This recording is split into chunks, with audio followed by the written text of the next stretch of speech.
Guys, good afternoon. Good morning. Nandito si Abroad Mabibulos, no? Si at Orlando Vlogger. Ito lang ang ating transit ng bulldozer no, na ginagawa, no? Na-prove na natin guys ang sira ng bulldozer. Ating, yan na sira guys. Ito ang sira niya guys. Yan. After cooler, no?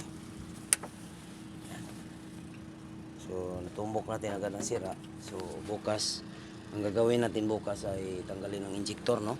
Yung injector lahat ng left and right. B-type itong makina na to. Ang gagawin natin yan, palabas natin ng tubig, kay bumuhos ang tubig at pumasok sa piston. Hindi natin siya pwedeng paandarin kasi ano siya, tumatagas ang tubig doon sa piston. So, ito ating bulldozer na sira ay elevated to guys. Elevated yan.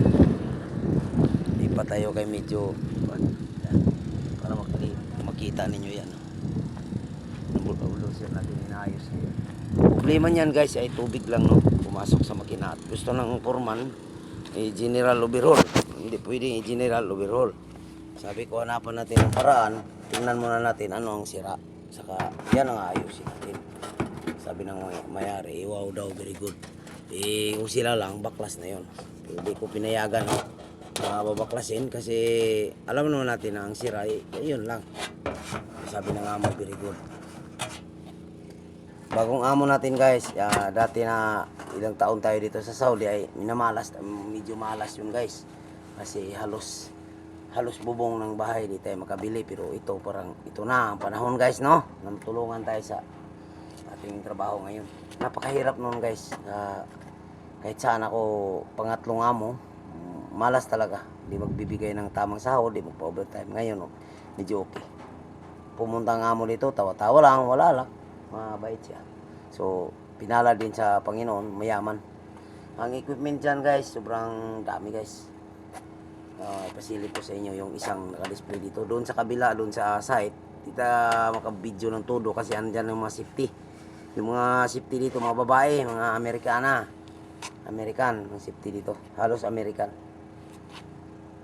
Nga puti kasi ginagawa tong city parang sponsor yata ang Amerika nito. So, kaya mo ito. So, di natin patagalin ng mahaba, wala naman nanonood sa ating video, no, kung pabain natin todo. So, ang gagawin natin, kunti lang yan. Silipin nyo guys, yan ang ano namin. Yan ang aming excavator. Ano pa to guys? Pinaka-minor pa to na equipment. Doon sa kabila sa inikutan ko kanina, napakadami guys, sobrang dami guys, sa amo namin yan. So pinalad, dapat mabait talaga. Pinalad din siya sa sobrang bait. Iikot lang dito at to, magipag-joking yan, parang simple lang, mas mayaman pa tayo tingnan. Pero pinalad siya, kahit anong equipment gustong bilhin, mabili niya. Andun.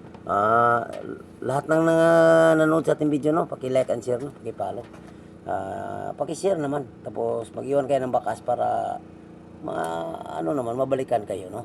Ganun lang ang buhay. Okay, magbabay na tayo guys para makapahinga tayo at magligpit ng mga gamit. Bye bye, love mga ka-vloggers.